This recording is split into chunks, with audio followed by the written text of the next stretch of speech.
olá! Muito boa tarde para você que nos assiste. O Consulta ao Doutor já está no ar. Obrigada pela companhia, por escolher nos assistir nessa faixa de horário. Hoje a gente vai aprender mais sobre uso indevido de marca. Teremos ainda bate-papo sobre terceirização de responsabilidade e vamos falar sobre otoplastia, que é a cirurgia plástica para correção das orelhas de abano. Aproveita a oportunidade para tirar suas dúvidas através do nosso WhatsApp. O telefone é 11 3337 5886. 11 3337 5886. Eu tô te esperando nas nossas redes sociais, lá no Instagram, @TVHit, no Facebook é Hit TV Oficial. Para assistir a toda a nossa programação é só entrar no site www.hittv.com.br. Eu também tô nas redes sociais, @Denise Luque no Instagram e facebook.com/Denise Luque. Para começar esse bate-papo, tenho o prazer de receber a doutora Vivian Feitosa. Ela é advogada e hoje a gente vai falar tudo sobre marca e uso indevido de marca. Doutora, obrigada por ter vindo. Sempre uma alegria te receber aqui. Obrigada, Denise, pelo convite mais uma vez. É um prazer meu sempre compartilhar um pouquinho dessa minha área. E olha, você vem traduzindo muito bem essa parte do direito pra gente, que está muito mais perto de nós do que a gente podia imaginar, né? Então, se um dia pensar em marcas, usos, direitos, está fazendo tudo certo ou não, registros, estava mais distante. Hoje, onde tem muito mais empresários, né, muito mais microempreendedores, muito mais pessoas fazendo uma carreira solo aí, né? Todo mundo abre uma conta no Instagram, abre um CNPJ e aquilo é uma empresa, tá acontecendo. Tá muito mais perto da gente, né? Então, e a criação, a gente até conversava um pouquinho antes do programa começar, a criação da reputação, mesmo de algo local, menor, é tijolinho por tijolinho, não é fácil. Aí alguém vem, de repente, se apropria de algo, é um comérciozinho ali só local. Nem tem venda online, faz a venda pelo Instagram e WhatsApp. Não tem site. Alguém vai lá, compra o domínio, foi buscar, você não registrou sua marca, não registrou aquele nome, a pessoa registra, passa a usar aquilo e ela que registrou.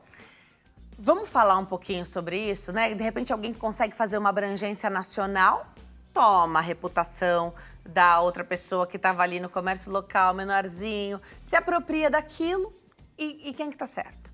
A doutora vai explicar tudo para nós. São situações que, de novo, né? O advogado, ele entra para esse papel. Vocês são buscados quando o problema está instaurado. Com certeza. E aí sempre mais difícil de resolver. Por isso que a gente sempre fala que toda vez que a doutora vem, a gente fala de um planejamento, né? Ah, não deu para fazer logo ali na abertura da empresa, logo na criação ali da sua conta do Instagram, você esperou um pouquinho para ver se as coisas iam dar certo? Em algum momento, não pode demorar, tem que pensar sobre isso, né?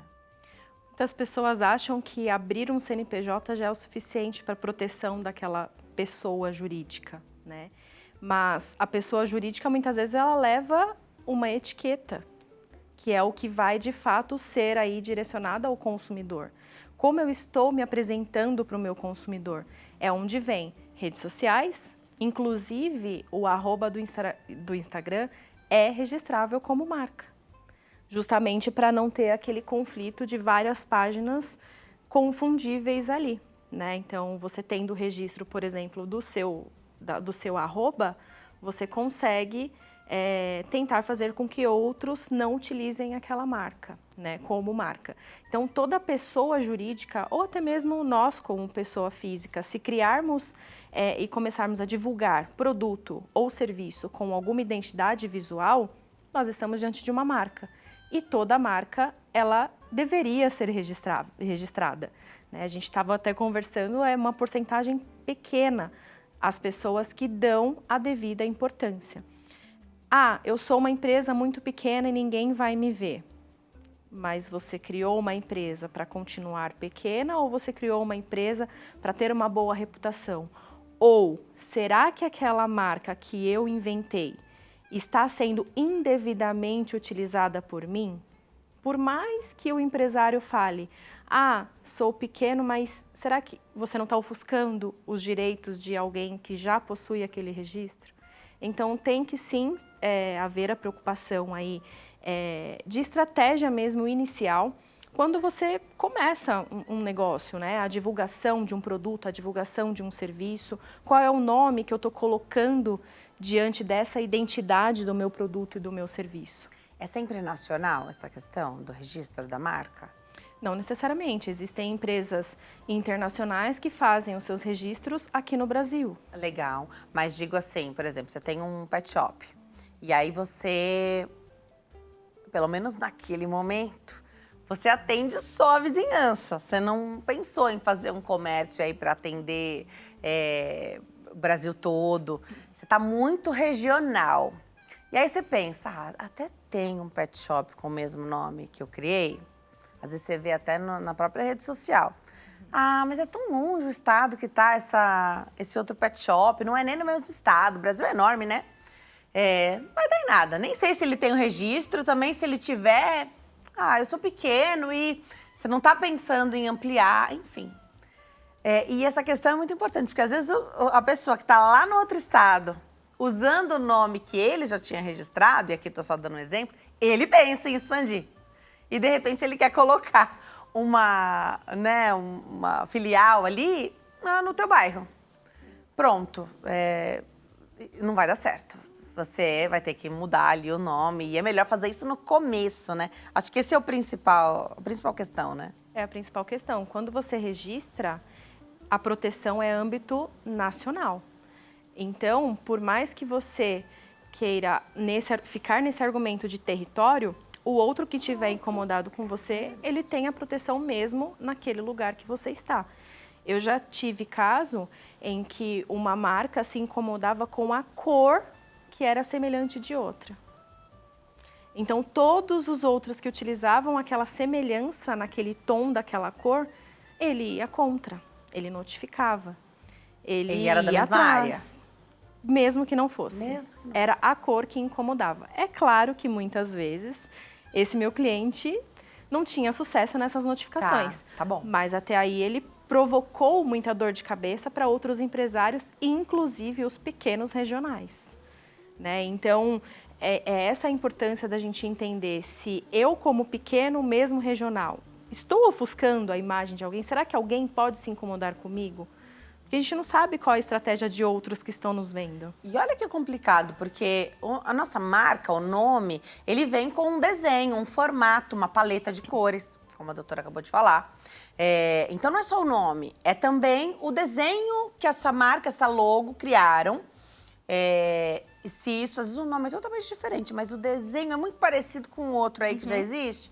Isso pode dar problema, então? E aqui eu tô pensando, não é todo mundo que tem a assinatura de um profissional desenhando aquela logo. Tem muitos aplicativos que têm, assim, ofertas gratuitas, centenas, milhares. Alguém criou e mais de uma pessoa vão usar, com certeza. Exatamente, porque você não sabe de onde, né, está sendo criado ali. Eu já tive caso, inclusive é muito semelhante a isso, em que uma cliente minha descobriu, através de uma página do Instagram, que existia uma agência que desenvolvia logotipos exclusivos para o ramo de atividade dela. E aí ela foi olhar o portfólio dessa agência que desenvolvia logotipo. Ela viu um idêntico ao dela. Idêntico. E o dela, ela pagou para um profissional fazer, e aí nós notificamos essa agência na intenção de verificar da onde você tirou isso. Aí ele falou, eu terceirizei para um designer fazer esse logotipo. Ou seja, eles desenvolveram um logotipo que era idêntico, talvez os dois compraram ou não, um realmente copiou do outro, mas em algum lugar ele pegou aquilo.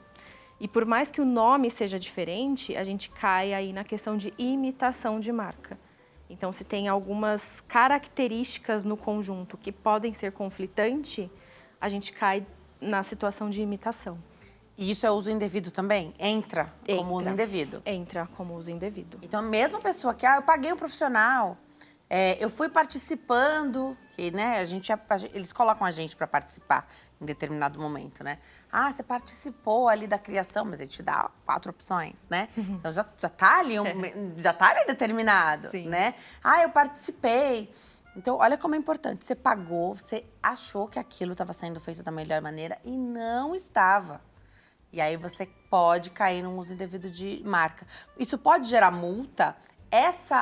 Toda essa argumentação e de repente, essa documentação de, olha, eu paguei por esse serviço. Isso vai tirando da própria pessoa, do dono ali da empresa, essa responsabilidade. Alguém vai responder, tenho certeza, mas tira dele. É bom a gente registrar isso? Ou, não, eu desenhei essa marca. E a gente também, a nossa criatividade, ela também é fruto daquilo que a gente ouve, vê, lê, né? Gosta das experiências que a gente tem. Então, assim, não é difícil haver semelhança nas logos, nos desenhos. A gente é levado a fazer isso o tempo todo, né? Sim.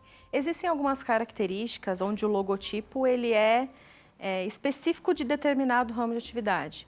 Você vai pega logotipos de salão de cabeleireiro, esmalterias, todos eles vão ter o mesmo jeitinho, mas tudo vai depender aí do conjunto. O que um está imitando o outro, né? E aí é onde o INPI, que é o órgão que registra, ele consegue pegar. Então, ele vai dar o direito para quem registrou primeiro naquele formato. E se ele entende que aquele segundo é conflitante, mesmo sendo só semelhante, se ele entender que é conflitante, ele não vai deixar coexistir. Tem acontecido muito. Então, não é só a marca que a gente registra, é todo o conjunto que vem em torno com a marca, gostei. Tem acontecido bastante mudança de identidade visual. Muitas empresas grandes têm feito essa mudança. Eles fazem de uma maneira tão pensada que já está mudando, a gente não está nem percebendo. E fica ótimo. Fica ótimo, é incrível, né? Quando você vê, olha, estamos com uma nova identidade visual, banco, tudo. Produtos que a gente compra no dia a dia. Vai fazendo uma transição ali bem gradual, lenta. Quando você vê, ele anuncia a nova identidade visual e aquilo foi passou assim na frente dos nossos olhos e a gente nem percebeu, a gente continua lembrando daquela marca. E aí a questão, ele libera a imagem anterior, ele pode nunca liberar a imagem anterior. Conta um pouquinho pra gente. Não necessariamente ele libera a imagem anterior. Vou te dar um exemplo que caiu na mídia também. Sabe a marca Mickey Mouse, aquele primeiro Mickey, ele caiu em domínio público. Por quê? Porque a Walt Disney não consegue mais utilizar aquela marca antiga. Então, a partir de um momento em que ele foi renovando, que a marca ela é vigente a cada 10 anos. Então, venceu 10 anos, renova por mais 10, renova por mais 10. Porém, na lei diz que você tem que utilizar aquela marca dentro dos 5 anos. Então, o liberar a marca é só se passou esse prazo dos 5 anos. Né? Porque se ele ainda utiliza, ele pode manter o registro dele. Né? Então, essas grandes empresas têm que pagar. Tem que pagar, mas pode manter o registro. Pode manter. A única questão que vai recair a perda daquele direito é ele não utilizar mais. Mas, geralmente, a composição posterior da marca, essas reformuladas, ela sempre está ligada à anterior. Então, não tem como outra pessoa registrar a anterior, por exemplo, porque sempre vai estar semelhante às novas, né? Então, ele vai conseguir, com os mesmos direitos das novas, impedir as imitações, por exemplo. Legal. E você falou da Disney, empresa grande, né? E todo mundo conhece. Isso é muito legal, porque para você produzir um produto que tem ali o Mickey, você tem que também atender... Porque tem muitas marcas que fazem, né? Então, você pode comprar até os bichinhos de pelúcia, tem de várias marcas. Aí você se pergunta, mas é original? Porque tem essa questão. Então, se você não faz dessa forma... E aí, a minha pergunta, eu bordo, tenho uma máquina de bordar lá na minha casa. Eu tô vendendo agora toalhinhas bordadas com a estampa do Mickey. Eu posso estar fazendo uso indevido de marca sem saber? Pode estar fazendo uso indevido. Depende do personagem que você está colocando ali, se é exatamente aquele. Porque tem, né, algumas pessoas que fazem as adaptações do original. Tá. Né? Então, se você está reproduzindo o original, tem que tomar cuidado. Legal. Porque aí não é questão da marca, aí já entra também na parte de direito autoral, lá do dono do personagem. Mesmo sendo um personagem aí que tem quase 100 anos, né? Isso. Legal. muito legal. Saber de tudo isso, né? Tem que atender ali as exigências, tem que fazer tudo certinho. Mas, eu sou uma esteticista. E aí eu criei uma logo ali que tem uma sobrancelha, porque eu também faço bastante sobrancelha, é meu carro-chefe. E a sobrancelha tá igualzinha a minha, só muda o nome da pessoa, mas o desenho é igual, até a letra, a fonte é a mesma. Como que se dá essa notificação e como tem sido o recebimento dessa notificação por parte das empresas? O que elas têm que fazer? Tem prazo para elas fazerem? Eu tenho uma clínica de estética. E aí eu fui notificada que o nome já existe. Mesmo sendo uma logo diferente, cores diferentes, o nome é o mesmo, então precisa mudar esse nome. Tem prazo para fazer isso? Porque você imagina, tem toalha bordada, tem flyer, papelzinho ali, o panfletinho que já tá, custa dinheiro. Como Para assim, fachada, né, também, de uma clínica. Perfeito. Existe prazo, né? Isso vai depender do quanto incômodo é do notificante. Então, se a empresa que está incomodada com a existência daquela outra, ela pode falar, principalmente se tiver consumidor se confundindo, ele vai falar, não quero mais que 3 dias. 3 dias? E aí você fala, olha, reformule em 3 dias. Aí a empresa vai responder. E aí é onde entra naquele possível acordo. Agora, se for já uma ação judicial onde pela justiça já se comprovou má-fé, realmente a intenção de ofuscar a imagem dessa clínica de estética, confusão perante o público consumidor, onde tudo isso são requisitos que dá os direitos para a pessoa, o juiz, por exemplo, pode determinar 48 horas sob pena de multa diária. Então, aí vai depender muito do conflito. Né? Tá muito em alta também os licenciamentos aí. Então, eu sou uma profissional e eu vou licenciar, vou ensinar a minha técnica para as empresas. E aí você vai, tanto empresas quanto profissionais, você vai ser uma profissional licenciada por mim. Aí você pode colocar lá no seu Instagram, isso dá, de repente eu sou alguém que tem muita notoriedade naquele ramo, isso te dá um up ali no currículo, né? Mas você tem que me pagar, certo? Eu não sei como que funcionam essas questões. Se você paga uma vez só, se para ser licenciado ali, você precisa ficar pagando para a pessoa. Mas eu imaginar que você não continuou, você rompeu esse contrato, você não renovou. Ou porque você já tem o seu próprio nome ali bem estabelecido, você não precisa mais daquilo. Enfim, cada um acho que vai ter um contrato, né? Mas isso pode entrar no uso indevido de marca se você não tirar da sua rede social, principalmente, acho que rede social, né? Tá lá, licenciado Denise Luque, por exemplo. Uhum. Mas você não é mais minha licenciada. Você é porque você fez algum dia, então não é mentira. Ao mesmo tempo que você não tá pagando ou anual ou mensal, como é isso? Não, aí você pode impedir. Tá. Pode impedir mesmo. A partir do momento em que rompe essa relação, o que foi determinado no contrato é o que vale. E aí pode entrar sim, principalmente se a pessoa está utilizando uma marca que era daquele licenciamento específico. Muito legal. Então, tomar todos esses cuidados. Porque pode haver, a gente pensa em uso indevido de marca, então, e alguém com má fé, fazendo de propósito, tá querendo roubar o público do outro. Mas aqui, por essa conversa, eu tô entendendo que tem muita gente fazendo uso indevido de marca e não tá nem sabendo. Exatamente. Ou porque achou bonitinho uma imagem, pegou e começou a usar. Ou porque achou bonito aquele nome e acha que aquele nome é super diferente. Então, não necessariamente aquilo que você criou, por mais que a sua boa-fé esteja aflorada, não necessariamente você está ofuscando a imagem de outro ou utilizando algo que é direito de outro. Então, é importante, quando você formula todo o seu negócio, entender se você pode, de fato, por mais que você não queira registrar, quero viver no risco, quero viver sem registro, mas e o registro de outro, você está tirando? Tem que respeitar, legal. Perguntinha do público, vamos ver se eu consigo maratonar essas perguntinhas que chegaram aqui. Newton, do Rio de Janeiro, quais são os sinais de que uma empresa está infringindo os nossos direitos de marca registrada? Obrigada, Newton.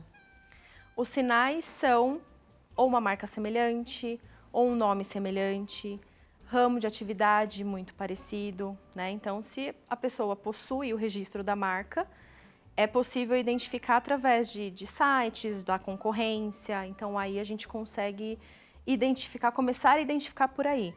Mas, geralmente, os primeiros sinais é rede social, publicações, propagandas distintas aí, que é muito ligada àquela marca que já é registrada. Para ter certeza disso e notificar a pessoa de maneira correta, o adequado é ter um advogado. Com certeza. Tá. Sim, nesse caso, sim. Para a gente também não fazer uma notificação que os direitos não está para você. A gente, né? Você vai lá no Instagram, olha, tá muito parecido aí sua marca. E a pessoa tem o registro, tem o direito, fez primeiro. Né, que não cabe, de repente, fazer aquela solicitação, pode até virar contra você que achou que estava fazendo tudo certo, né? Isso. Mais uma perguntinha do público. Vamos lá, mais uma pergunta. Gislene, de Campo Limpo, em São Paulo. Olá, gostaria de saber se existem ferramentas ou serviços que ajudem a identificar violações de marcas na internet. Gislene, obrigada. Doutora, tem? É muito parecido com a pergunta anterior, né? Quais são os sinais, mas infelizmente não. O que a gente consegue efetivamente identificar é através da busca lá perante o órgão que registra. Agora, ferramentas da internet é mais você buscando mesmo através das suas palavras-chave, né? Então, coloca o seu ramo de atividade, um nome semelhante ao seu, a imagem parecida com a sua e vai pesquisando. É mais manual mesmo. Última perguntinha, tem mais uma? Dá tempo, Rô? Não? Não tem mais uma, tá bom. Volta, doutora. Vem mais? Claro. Por favor, é sempre uma alegria te receber aqui. O Instagram, @bunker.adv, @bunker.adv, um tema que tá mais próximo da gente do que a gente pode imaginar, né? O WhatsApp é 11 51 16 0307, 11 51 16 0307, o site bunker.adv.br, bunker.adv.br. Obrigada por ter vindo, volto sempre. Obrigada, prazer estar aqui de novo. Prazer é sempre nosso. Eu vou para o intervalo. No próximo bloco, o tema é terceirização de responsabilidade. Estou te esperando, até já. Muito bom.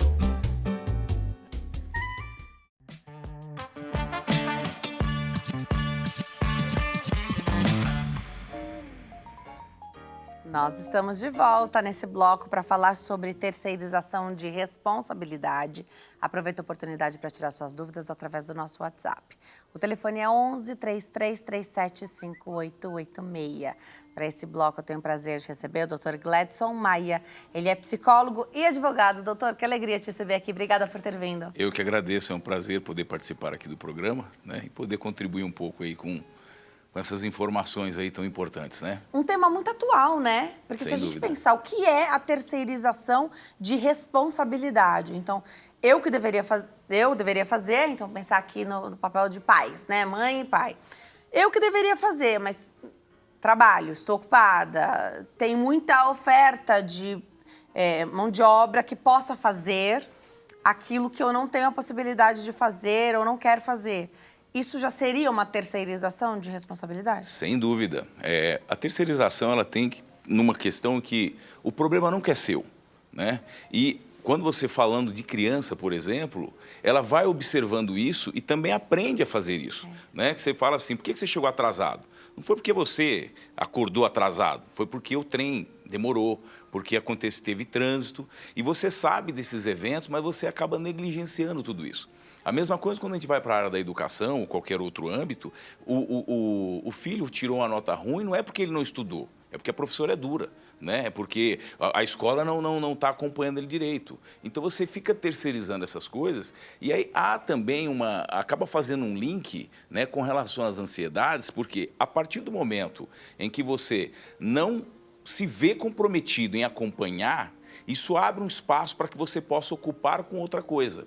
E aí você, ao ocupar com outras coisas, você tem uma série de demandas, não faz nenhuma, né? E aí você tem um processo de ansiedade mais elevado e o conflito instalado, né? Porque você começa a observar que você está fazendo tudo e ao mesmo tempo você não está entregando nada, né? Essa é a questão de você terceirizar. A culpa nunca é sua, né? Ninguém vai chegar e falar assim, o problema é meu. Não, o problema é sempre dos outros, né? Você perdeu o emprego não é porque você não se atualizou, não é porque você não se aperfeiçoou, não, é porque a empresa está reestruturando, né? Mas nessa reestruturação, quais foram os requisitos, né? A desculpa foi a reestruturação. Mas muitos continuaram lá, você foi dispensado. Exatamente. Né? Então, é a desculpa para ficar mais leve, a gente entende isso. Você pode até falar isso para os outros, mas precisa digerir essa dispensa também. Exatamente. Né? Agora, eu acho que o tema, talvez, que vai trazer aqui o maior número de participação do público e que é o que está mais, assim, sempre no pensamento, é a relação de pais com filhos. Essa terceirização, né? Então, não consigo ficar o dia inteiro com meu filho porque trabalho porque preciso. Mas não consegue brincar com a criança, em nenhum momento você consegue dar essa atenção, a logística, a melhor maneira de fazer isso para ficar menos pesado para a criança, seja qual for a questão. Pensando nessa questão de terceirizar tudo que está relacionado aos filhos, vale o pensamento de que ser pai e mãe precisa ser a nossa principal prioridade a partir do momento que a gente tem filhos? Olha, a prioridade é o que acontece. Os filhos, eles vão... você é um espelho para eles, tá? Eles vão fazer aquilo que você faz. Não adianta você falar, olha, não é isso. Ele está olhando o que você faz. E aí você vai observar que com o decorrer, com o crescer deles, eles falam, mas você faz isso. E o que você vai responder? Ah, mas eu sou seu pai. Tudo bem. Eu posso esperar, então, você ter um pouco dos meses rebeldes e falar, agora eu tenho 18 anos, eu posso fazer. Eu já tenho autonomia para fazer isso. E a ideia não é essa, né? E o fato de estar ausente não justifica, porque você tem também pessoas que estão presentes, que estão o dia inteiro juntos, mas não são presentes. Né? Se você eu cheguei do trabalho e fiquei de fato presente, seja com o filho, seja com a esposa, com quem quer que esteja ali contigo, isso já dá um resultado. Só que hoje nós particularizamos, particularmente terceirizamos tudo isso por esse equipamento que é o celular. Né? É na mesa, é no contato, ali está todo mundo conectado. Eu costumo dizer que assim, pode faltar água, o que não pode faltar é o sinal do Wi-Fi. Né? Então, essa terceirização de falar, criar algumas regras, né? Do tipo, olha, vamos almoçar, entendeu? Desliga o celular, vamos conversar, não tem essa interação. Né? Nós vamos chegar a um ponto que para você chamar o filho ou chamar a esposa, você vai mandar uma mensagem de WhatsApp. Já está né? acontecendo. Tanto que, quando teve eventos atrás aí que assim, tirou o sinal do WhatsApp, né? Foi um caos. Né? Foi um caos. Então, esses conceitos, nós estamos perdendo aquilo que é básico. Você não precisa fazer grandes coisas, você precisa fazer o básico. Você precisa ali ter um contato mínimo, sabe? 10 minutos que você fica ali, 1 minuto, de fato, presente, faz a diferença. Mas qual é o relato que você ouve? Ah, não, mas para ele ficar quieto, eu deixo ele com o celular. Só que você está mostrando para ele que o outro, às vezes, ao invés de ser um companheiro, ele enche o saco. Entendeu? Isso aqui é melhor que eu faça o que eu quero, ele responde o que eu quero, do jeito que eu quero. E isso vai ter uma consequência lá na frente. A gente não consegue dar aquilo que não tem. Então, precisamos ter esses gatilhos e falar, você não precisa ficar o dia inteiro. Porque você precisa daquele momento que você se dedicou a fazer, que você de fato faça. Né? Mesma coisa quando você vai ao trabalho. Se você vai trabalhar das 8 às 18, que você trabalhe das 8 às 18. Você não fique procrastinando e depois se queixando do que aconteceu. Porque se você for olhar daquele período que você ficou, o quanto você de fato trabalhou. Ah, mas estão me pressionando. Mas coloca na mesa. Seja honesto consigo. Falta um pouco de não nos negligenciarmos, né, com relação às nossas atividades e compromissos. Nós temos um compromisso. Onde quer que você esteja ou você vá, você tem um compromisso. É, de fato, assumir este compromisso. Né? Assumir as consequências. Ó, eu não consegui, eu errei. Ó, cheguei tarde porque eu resolvi dormir 5 minutos. Né? A culpa é sempre dos 5 minutos. Não foi porque o trem atrasou, não, eu saí tarde de casa, não saí no meu horário comum. Isso vai possibilitar que você tenha uma visão mais clara das coisas. Não fique se furtando das suas obrigações. Né? Isso é um ponto principal. Eu entendo que as crianças têm acesso hoje muito mais cedo aí aos devices, né? Os celulares, as telas, enfim. Mas a gente tem que ter um pensamento aqui muito claro. O WhatsApp, as redes sociais, tal como elas funcionam hoje, isso aí é de 15 anos para cá.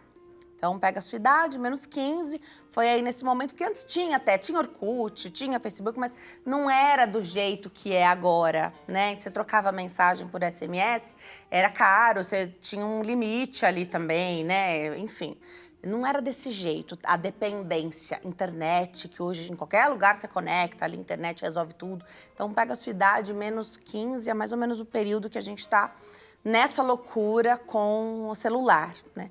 Imagina a criança de 3 anos, que tem acesso a tudo isso, desde os 3 anos. Só tem chance de dar ruim na saúde mental da criança, porque se a gente já quer fazer detox no fim de semana, eu não vou responder o WhatsApp de sexta-noite até segunda-feira, e pra gente isso é um grande alívio, só faz 15 anos que a gente tem isso tão perto da gente. Imagina uma criança chegar aos 30, né, vai se tornar um adulto de 30 anos, 27 anos nessa loucura.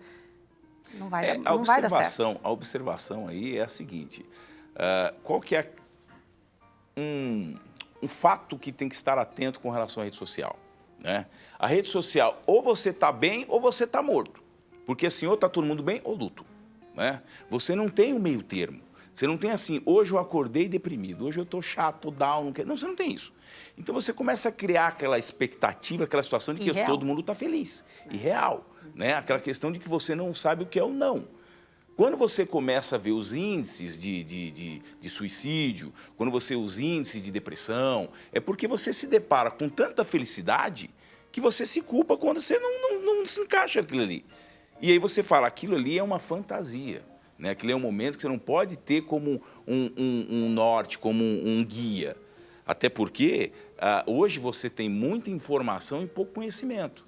Nós temos a geração do Ctrl-C, Ctrl-V, né? Você copia e cola, você dá uma olhada ali rapidinho e olha, entendeu? Aí você pega o pai que na questão dos estudos da escola, não, tudo bem, entregou, mas entregou o quê? Você soube o que você entregou? São situações que vão ser cobradas lá na frente. Isso não vai passar desapercebido. O que você está fazendo? Você está empurrando. Mais cedo ou mais tarde, ele vai te cobrar.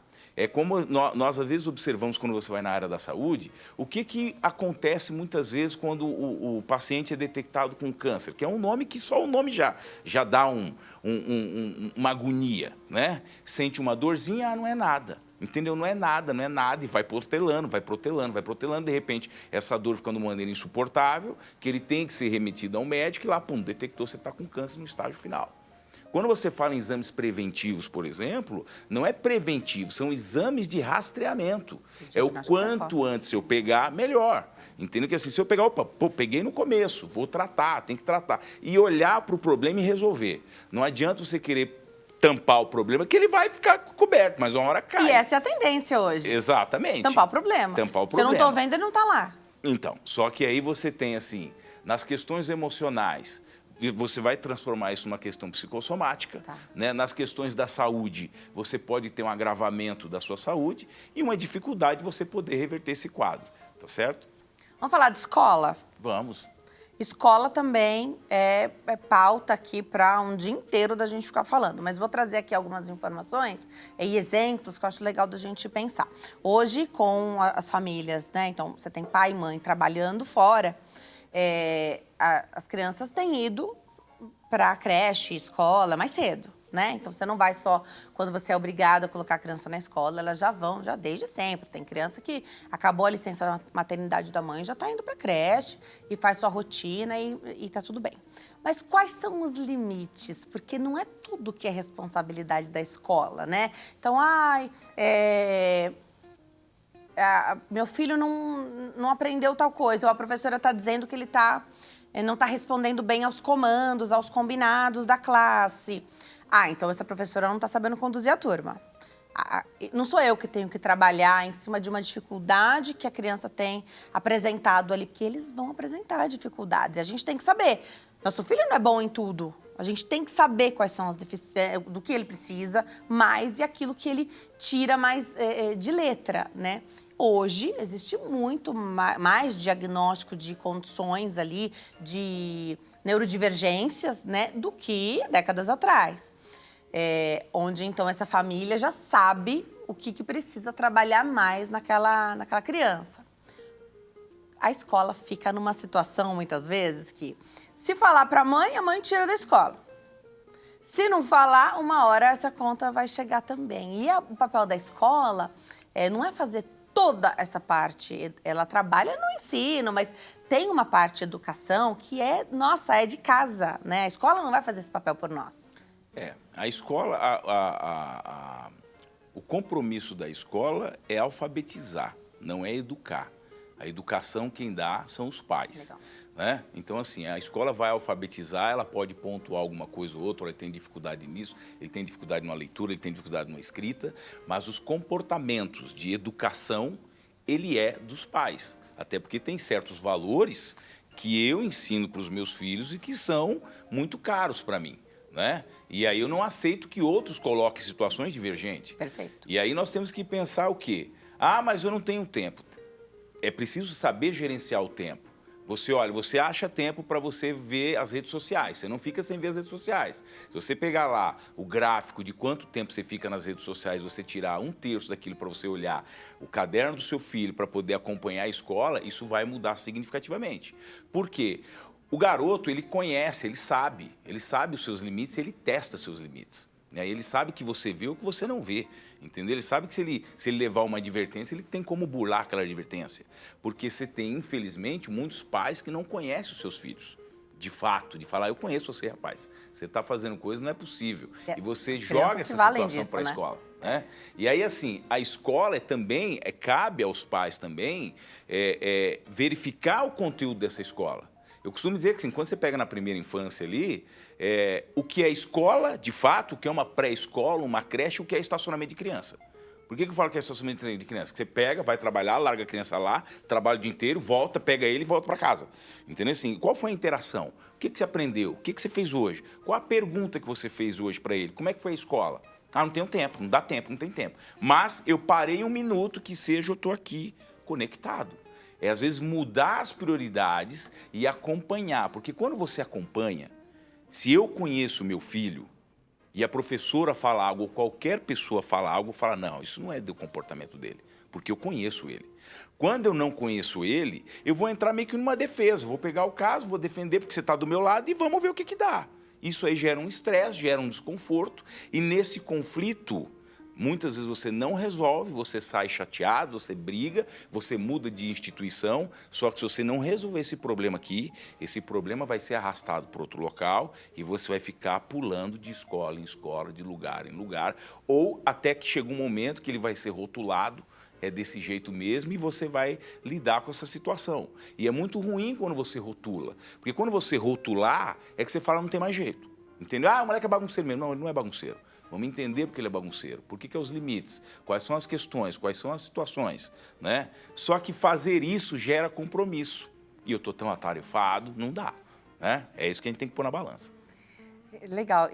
Bom, então algumas coisas... Tem uma frase que eu gosto muito de pensar e falar, não sei quem é o autor, mas que o exemplo não é a melhor forma de convencer alguém, é a única.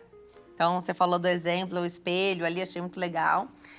E pensar nisso. Então, nossos filhos cometem erros, deslizes, e você tem que lidar com isso, né? Essa é a nossa responsabilidade. A gente está falando de terceirização de responsabilidade. Essa é a nossa responsabilidade. Ah, mas eu preciso ficar ao lado do meu filho. A gente não está falando sobre não estar ao lado do seu filho. Mas é sobre reconhecer que quando ele está errado, né? Exatamente. E se é difícil na infância...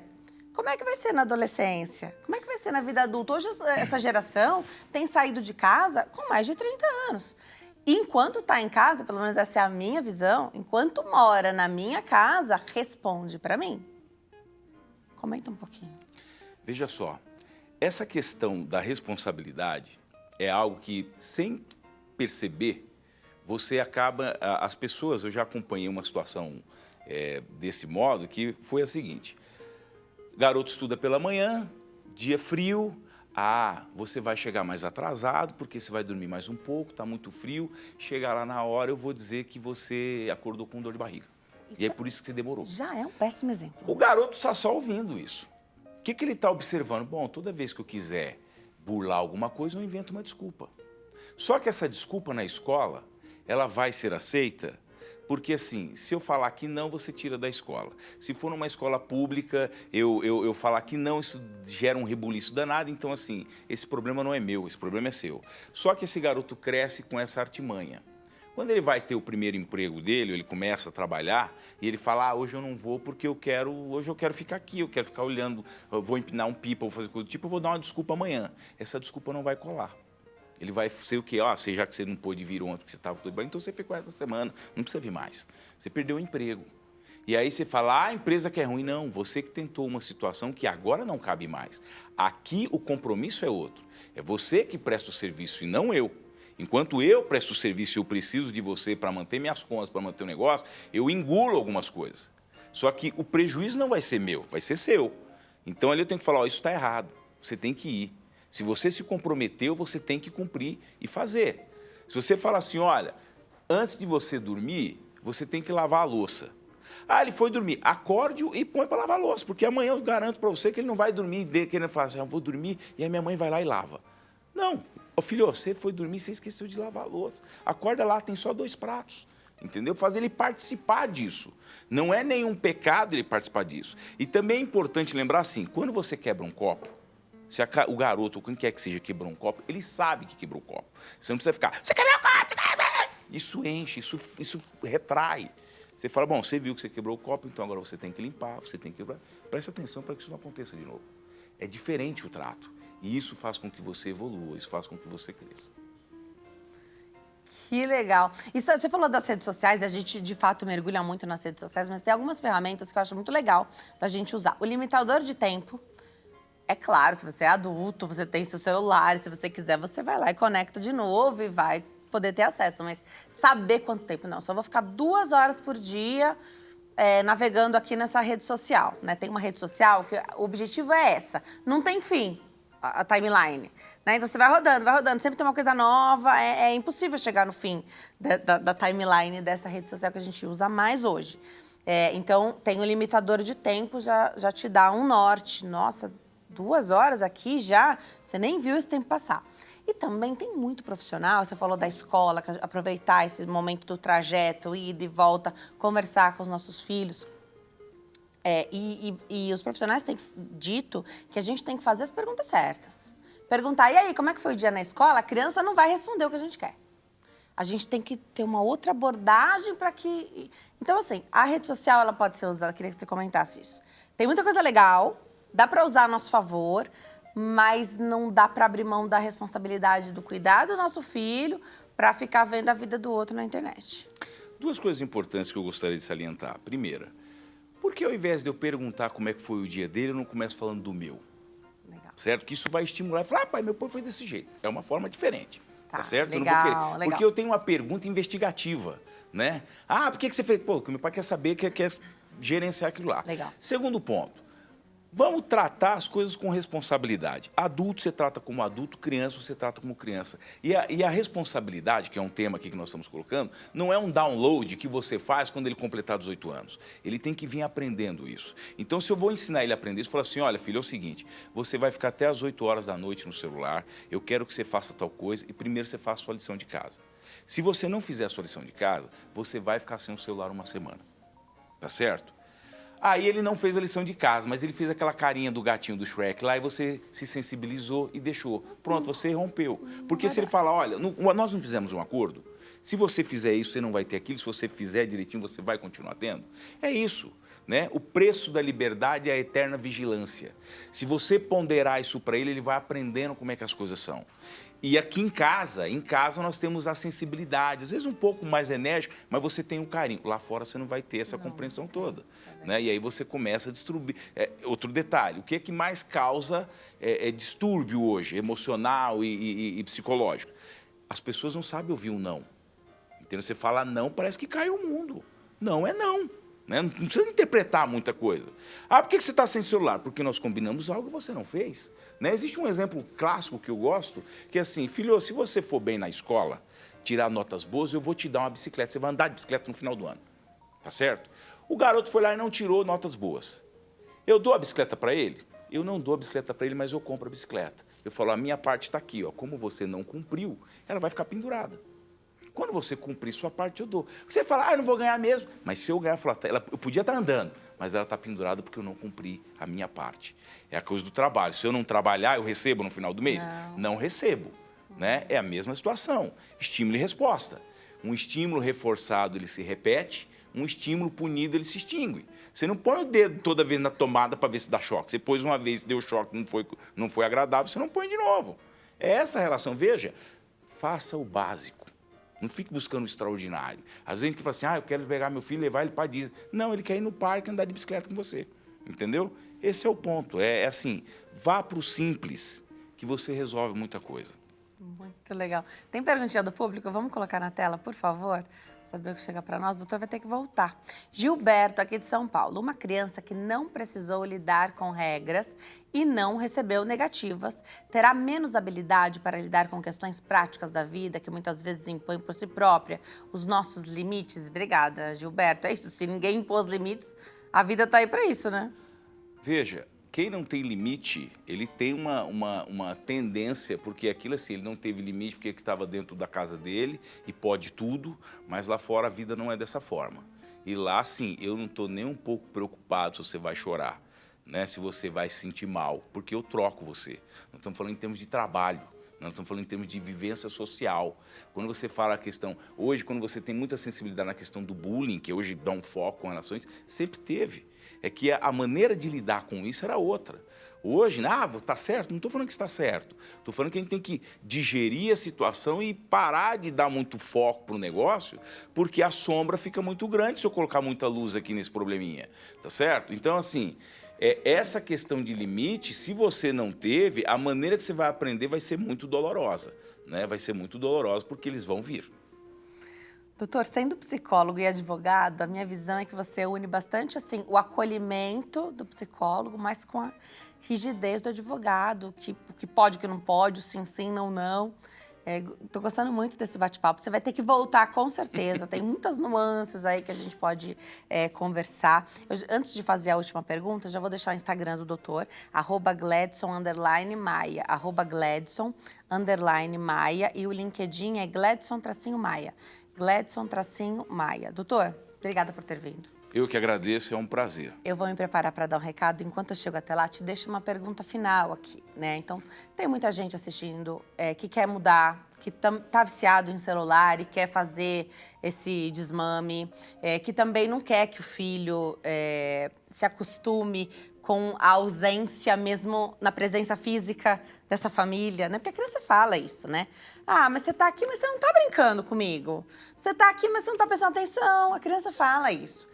Num determinado momento. Depois de uma idade, talvez ela nem fale mais, porque ela já entendeu que aquilo não vai mudar, né? Então, diante desse panorama, e a gente tem telespectadores que têm, principalmente pegando essa questão de pais e filhos, né? Filhos de várias idades, né? Os mais novos, que talvez seja mais fácil de promover essas mudanças, porque a criança logo absorve isso. No almoço não pode pegar o celular, viu? A criança replica isso, a criança educa muito também os pais quando a gente se envolve para impor ali as regras e os limites. Mas para quem tem em casa, de repente já tem adolescente, naquela fase de maior rebeldia, que é uma fase intensa da vida, né? E que até as mudanças hormonais podem favorecer ali um temperamento diferente. Que tipo de ajuda, de repente, essa família precisa? A criança não vai, você fala, não, o adolescente não vai para o psicólogo. Mas é que os pais irem de encontro com esse profissional da saúde mental, não poderia mudar a estratégia dessa casa, mesmo sem essa criança ser atendida por um psicólogo? Dá uma luz aí para quem tem filhos mais velhos. Quando a gente fala na questão do atendimento psicológico, a gente tem que observar qual é a sua resistência para com isso. Que às vezes eu quero que meu filho vá, mas eu não quero, eu não aceito, né? E essa questão do espelho, ela é muito, muito clara, né? Quando você coloca assim, como é que você tira o celular? Eu falo pro meu filho, sai do celular e estou com o meu na mão, né? Então ele olha e fala assim, mas você está com o seu na mão. Mas eu posso, né? Então, essa questão de você ter um espelho do que você está fazendo, isso vai ajudar bastante. A questão de falar com o psicólogo, de você ter um atendimento, isso é de suma importância, porque você consegue ali apresentar aquilo que te incomoda, aquilo que você não está conseguindo lidar muito bem, mas essa conversa que você, tendo essa acessibilidade com os pais com os seus filhos, né, é algo que vai facilitar o processo. Porque para eu poder ter esse atendimento, eu tenho que ter um apoio. Senão fica aquela questão assim, vou lá fazer o quê? Ah, fica lá conversando, né? Isso é algo que eu tenho que mostrar para ele que é interessante, que é importante e que vai trazer um crescimento. Porque tem certas coisas que, por mais que o filho seja próximo do pai, da mãe, tem coisas que ele fala assim, eu não me sinto confortável para falar. Né? Às vezes ele fala para um amigo.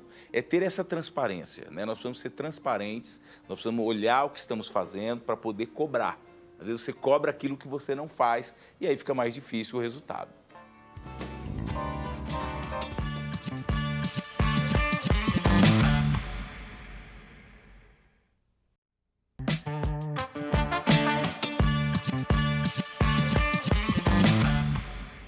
A gente vai falar de blefaroplastia, uma das cirurgias plásticas que estão mais em alta, que a gente pode comentar, muito buscado aí por pessoas de idades diferentes. A gente vai falar sobre essas condições, que é a cirurgia das pálpebras. A pálpebra mais caidinha, tem a pálpebra superior, a pálpebra inferior. A gente vai entender tudo sobre pálpebras e a ação do tempo nelas também, condições genéticas, com a nossa convidada, a cirurgia plástica, doutora Maria Paula Tanaka. Doutora, obrigada por ter vindo, é uma alegria te receber aqui. Obrigada, o prazer é todo meu. Olha, eu gosto dos dois temas, viu? Eu gosto de falar das orelhas, mas hoje estou feliz que a gente vai falar de blefaroplastia, porque certa vez eu fui questionada sobre as cirurgias plásticas, e aí me perguntaram da blefaro. Eu falei, eu ainda vou perguntar isso para um especialista, para ter certeza. Mas ao que parece, se a gente viver tempo suficiente, a gente precisaria fazer essa cirurgia. É uma cirurgia que ela pode ser necessária aí em alguma fase da vida, porque é uma pele tão fininha, né? Que caindo, né? Então pode atrapalhar inclusive a visão da pessoa. Então é uma das cirurgias aí que tem se tornado necessárias, é puramente estética. Explica um pouquinho pra gente. O importante é lembrar que a visão, ela tem um campo, que chama de campo visual. Conforme o tempo vai passando, o excesso de pele, principalmente na parte superior, ela realmente pode se tornar, ou melhor, um empecilho, diminuindo o campo visual. Então, a pele vai ficar com excesso tão intenso que vai começar a cobrir o campo visual. Então, nessa situação, a cirurgia ela tem um caráter totalmente corretivo, exclusivamente corretivo. Então, se você pensar que a gente pode ver até 80, 90, é muito provável que isso aconteça. Tá. Algumas pessoas, até mais jovens, até crianças, podem ter uma condição de queda palpebral, que é a ptose palpebral. Isso é comum, que aí a criança tem que ser submetida, porque você pensa na blefaroplastia, você pensa que é uma cirurgia para, sei lá, quinta, sexta década de vida. Pode acontecer mesmo na criança, doutora, e ser necessário, mesmo sem atrapalhar exatamente o campo visual, mas até esteticamente fica muito diferente. Um lado é muito mais caído que o outro. Na foto, um olhinho fica bem pequenininho, o outro fica mais normal. Sim, essa é uma condição de doença, pode ser congênita ou não, mas realmente a ptose palpebral ela pode acontecer na infância também. Tá. Em algumas doenças genéticas, algumas condições, até algumas situações assim, inesperadas, por exemplo, um trauma. Pode acontecer? Pode, é menos comum, mas pode. Então, é uma situação em que a cirurgia, ela realmente ajuda o paciente, a criança em particular, a melhora dessa simetria. Tem a parte de aparência, né, da simetrização, mas também do campo visual, como a gente comentou antes, porque isso pode realmente afetar o campo visual. E se você prolongar, demorar o tratamento, você pode ter algum déficit aí visual. Então, é importante uma avaliação também do oftalmo. E quando se faz essa abordagem, mesmo que ela tenha motivação funcional e não estética, busca-se essa simetria? Então, tem mais queda, mais ptose de um lado, que é o lado que está tendo a visão comprometida, por exemplo, mas Não tem como você fazer de um lado sem ajeitar o outro. Pensa-se nisso. Aí vai depender de cada caso. Tá. Por exemplo, numa criança, você vai ter, por exemplo, somente um olho com pitose. Aí o excesso não é bem de pele que a gente está tratando. Normalmente pode haver uma malformação de um músculo chamado elevador da pálpebra ou até desinserção. Então, a abordagem ela é diferente. Né? Ela não é como a gente imagina que o tratamento seja parecido com uma pessoa que já tem uma certa idade, tem flacidez cutânea. São situações diferentes, tá? Perfeito. E o tratamento também é diferente. Inclusive, a simetrização absoluta, ela é muito improvável, porque não existe só uma deficiência de um detalhe ou outro. Existe, às vezes, uma malformação de toda uma região que você não vai conseguir simetrizar ela. Porque tem o arcabouço ósseo, tem a parte muscular, e a gente está tratando só, no caso da blefaroplastia, basicamente de pele. Então, quando você trata de outras alterações que não só cutânea, não só da parte mole, você talvez tenha uma simetrização um pouco mais difícil de execução. Mesmo que esse seja... A simetria está sempre no raciocínio do plástico, né? Sim. Cirurgião plástico estão sempre buscando a simetria. A gente sabe que igualzinho é dificílimo ficar, mas isso é o que vocês buscam. Agora, numa situação como essa, onde não envolve só pele, vocês já sabem que é um horizonte mais difícil de atingir. E é importante você salientar isso para o próprio paciente, mas também para o pai, para a mãe, para o acompanhante, porque é necessário que se entenda isso, que existem alguns fatores de limitação, que são normalmente anatômicos e funcionais. Então, é quase que impossível você conseguir. Numa deformidade, lógico, sempre vai variar, tem uma graduação. Lógico, quanto maior a gravidade, mais complexa será a simetrização. Nesse sentido, pode ser que durante a vida, pensando numa criança, sejam necessárias várias intervenções. Isso é bem comum. Tá. E quanto maior, é a mesma coisa, quanto maior a gravidade da deformidade, maior serão as intervenções cirúrgicas ao longo do seu crescimento. Legal, perfeito. Mas não é o mais comum, né? Essa abordagem na infância. Não, isso é raro. Tá, é legal. raro. O que mais vai acontecer é que a gente vai fazendo aniversário. E não tem jeito, a ação da gravidade tá aí para todo mundo, né? E dependendo, pode variar, essa é a minha questão. Ah, minha pele é um pouco mais fina, um pouco mais delicada, pode variar? Alguém que, sei lá, aos 30 anos já tem uma flacidez ali que chama um pouco mais de atenção, e a outra pessoa com 50 anos ainda, isso não tá atrapalhando, não tá incomodando. Isso varia, é tipo de pele, etnias, isso tem relação com outros fatores que a gente poderia colocar aqui? Tem uma forte relação. Quanto melhor é a qualidade de pele, melhor é a espessura, que eu quero dizer, a quantidade de derme mais espessa, normalmente ela tem um tônus melhor. Então ela vai ter menor tendência à flacidez. Isso inclui pálpebra. Agora, existem as condições que mesmo que você tenha uma pele boa no resto do seu corpo, naquele exatamente no lugar da pálpebra, principalmente a pálpebra superior, você pode ter uma tendência, por exemplo, familiar. Você pode até ter um tônus bom no restante do seu corpo, mas na pálpebra você observa que tem uma flacidez um pouco mais intensa e é muito característico. E você vê algumas famílias, você vê a mãe teve, a avó teve, você também vai ter, e às vezes você vai ter com 30 anos. Tá. Mesma coisa a presença de bolsas de gordura, porque tem o tratamento da pele, que é o excesso da pele, mas também tem a presença de bolsas de gordura, né? Que dá aquele olhar mais inchado, mais cansado. Que é mais comum na pálpebra inferior? Ele tem uma quantidade maior, né? Portanto, ele aparece mais na pálpebra inferior, mas tem também na superior.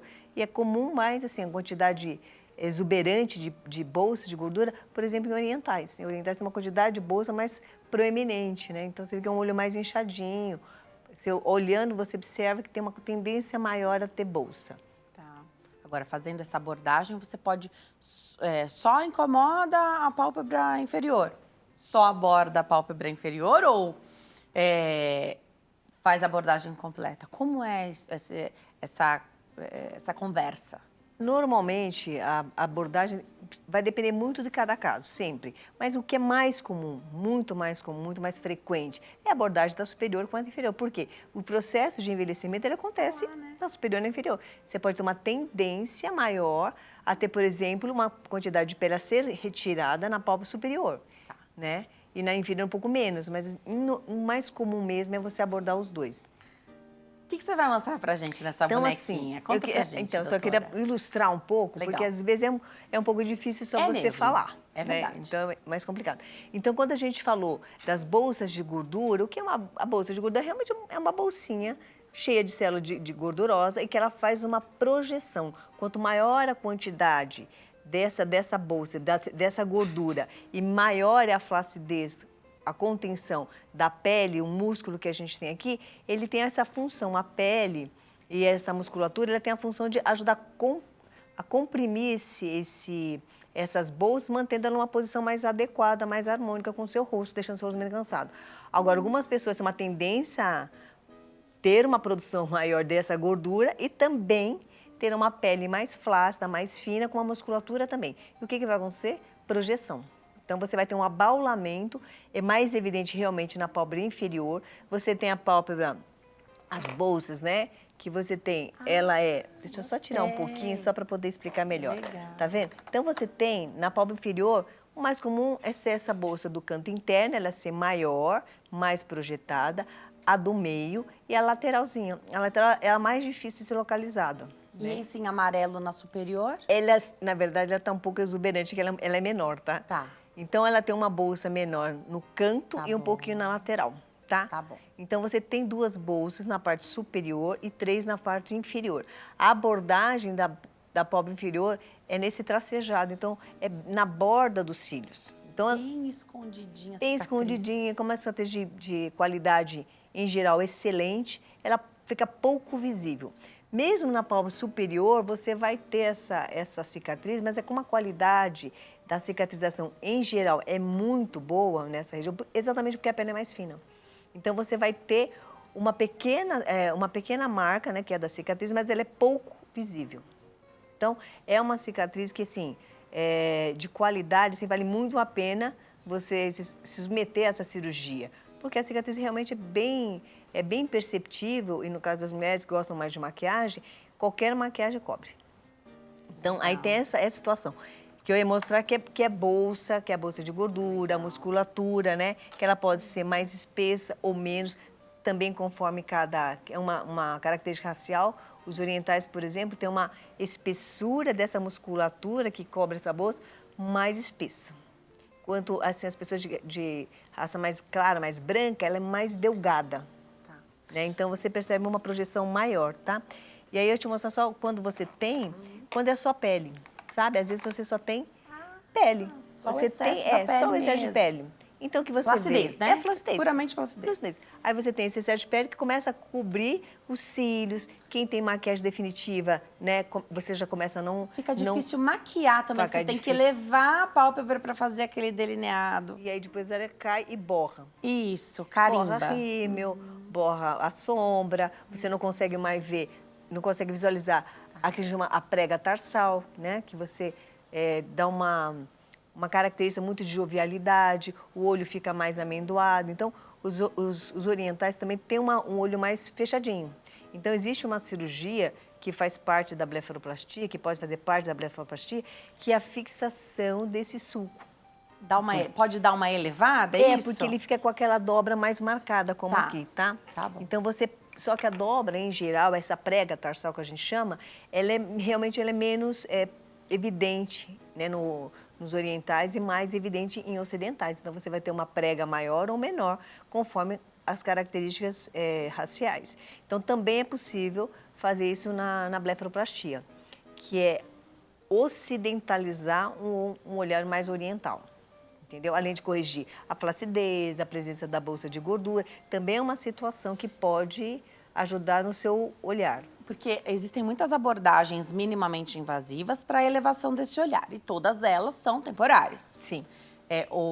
A única opção de manter com esse lift é através de cirurgia. Então, se vai haver uma abordagem já na blefaroplastia, você já pode fazer essa elevação do olhar. Essa abertura do olhar aqui. É possível fazer? Sim, mas ela não é muito comum.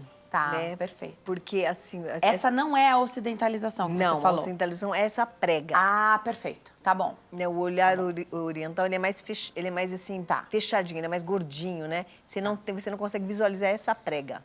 Tá, Né? perfeito. O que você está falando é a cantopexia, que é aquele, né? O pessoal fala, queria ter um olhar de... esse meio de gato, tá, meio felino. Assim, não é uma coisa muito feita, tá bom? Na verdade, é uma situação mais para correção.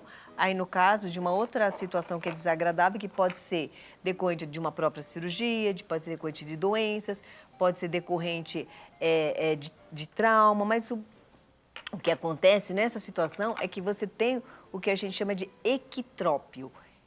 É quando a parte da conjuntiva, que é essa parte da mucosa conjuntival, ela fica mais exposta. Perfeito, dá pra ver bastante nesse exemplo que você trouxe. Entendeu? Então você consegue ver Aí você o olhar. consegue corrigir isso. Isso. Aí você tem a presença, você consegue ver a parte branca do olho e a íris está um pouco acima. Isso chama escleroshow também, que é a exposição da esclera, que habitualmente ela tem que ficar na borda, né? O normal não é assim. Então, essa situação que você mencionou, ela chama cantopexia.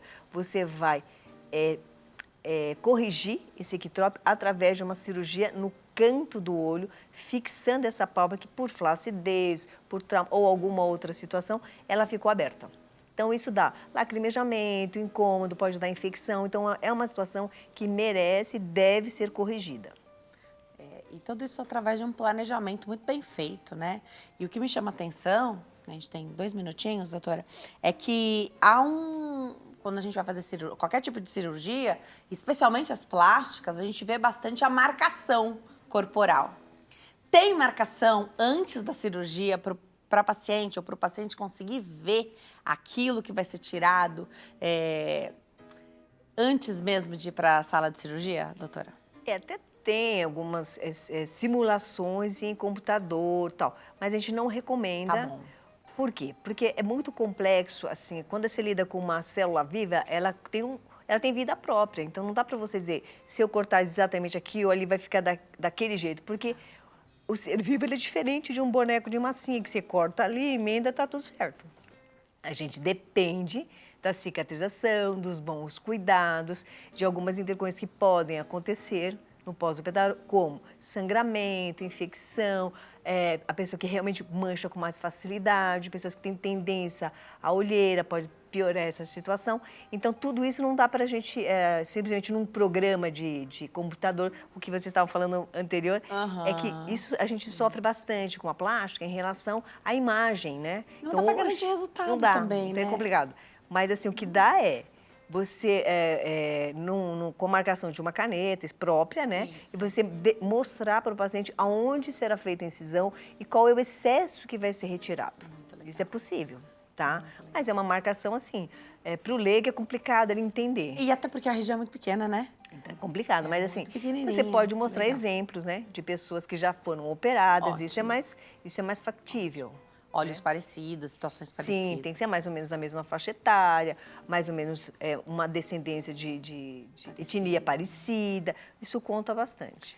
Doutora, eu adorei esse bate-papo. Obrigada por ter trazido essa modelinho aqui para a gente conseguir enxergar, né? É difícil, é uma região tão pequena, mas olha quanta abordagem é possível fazer, né? Para melhorar ali qualidade de vida, porque tanto a questão funcional, de enxergar, como a questão estética. Incomoda, reduz qualidade de vida, autoestima também.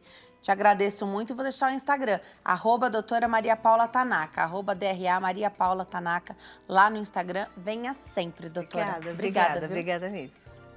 Adorei receber a doutora aqui, volto sempre. Obrigada a você que escolheu ficar coladinho aqui conosco. Fique com Deus, até amanhã. Tchau.